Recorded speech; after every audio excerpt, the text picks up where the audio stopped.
And there you have it. Your first pan of homemade biscuits, and you'll never regret trying this. It's a great, simple recipe. Hope you enjoy them.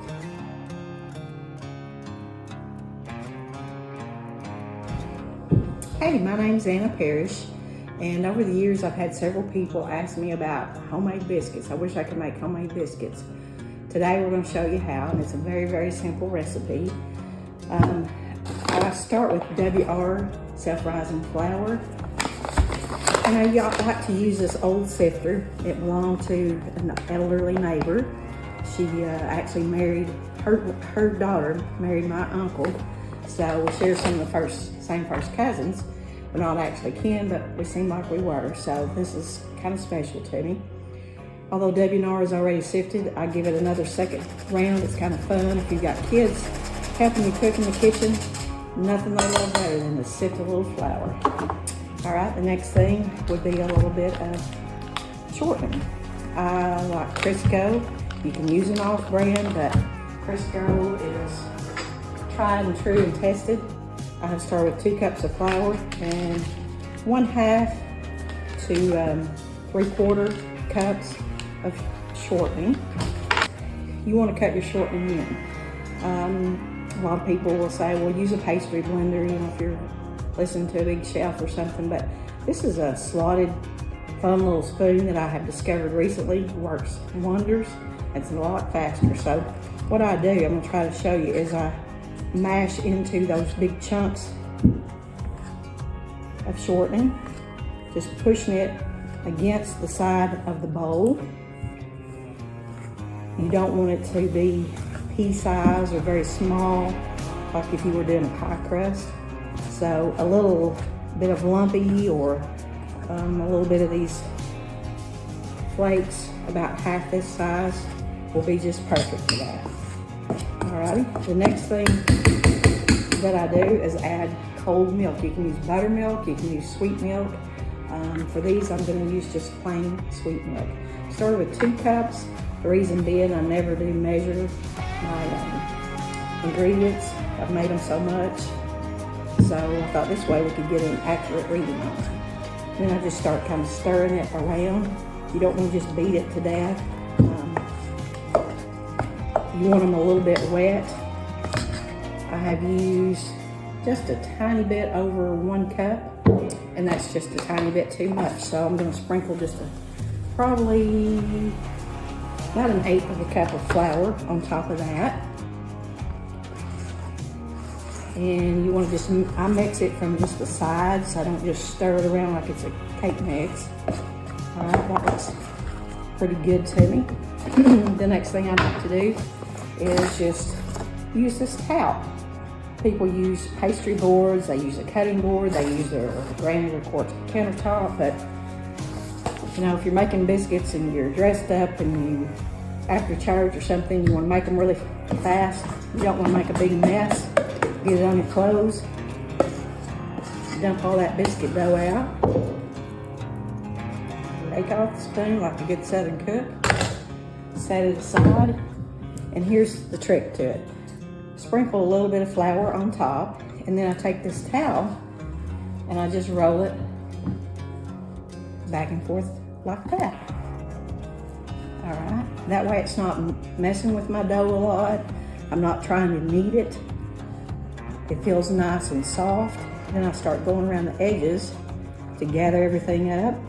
Okay, now's the time that you would want to choose how you'd like to cut them.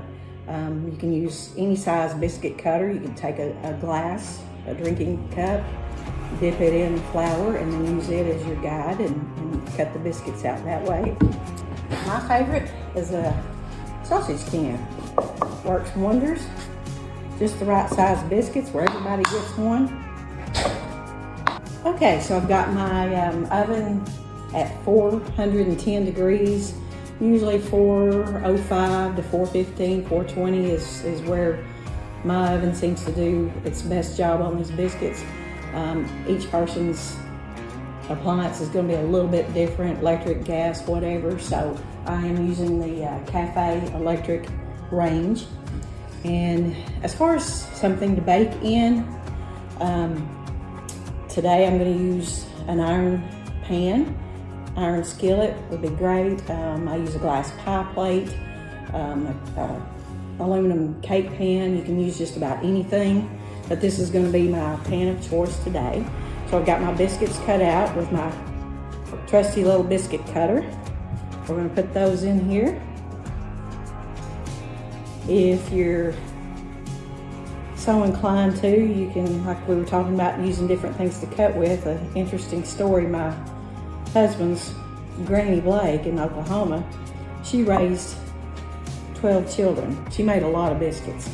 So the first time that I ever went to Oklahoma with him after we were married, watching her and helping cook breakfast one morning, it was quite interesting. She had a huge amount of dough there, and she just took the back of her spoon that she was mixing with and cut them, and they were irregular, they were squares, whatever would work out, put them on in a big pan and baked them. They were the best biscuits, of course, ever. So here we are, we're gonna go into the oven.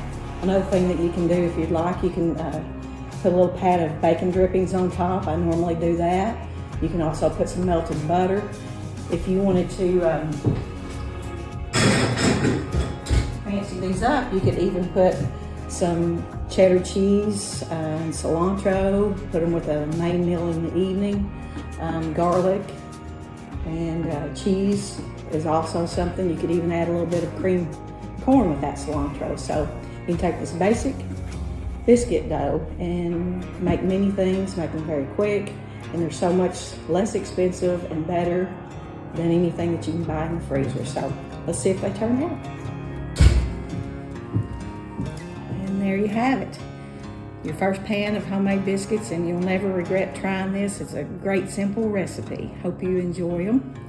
I'm going to show you another way to elevate what you're doing, and that would be plating. You can take a pretty plate to serve them on. Nothing wrong with leaving them in the pan if you'd like, but you can take one or two of these, put them here on the plate. Let's take this away for a moment. I'm going to open them up with a little bit of butter. I 100% recommend real butter, nothing better. I'd rather use less real butter than more margarine.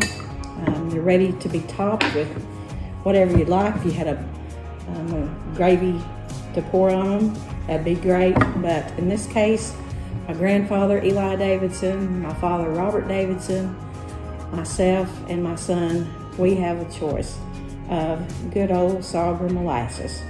Nothing better in the South. Hope y'all enjoy this video, and sure would be exciting to share more recipes. Have a great day.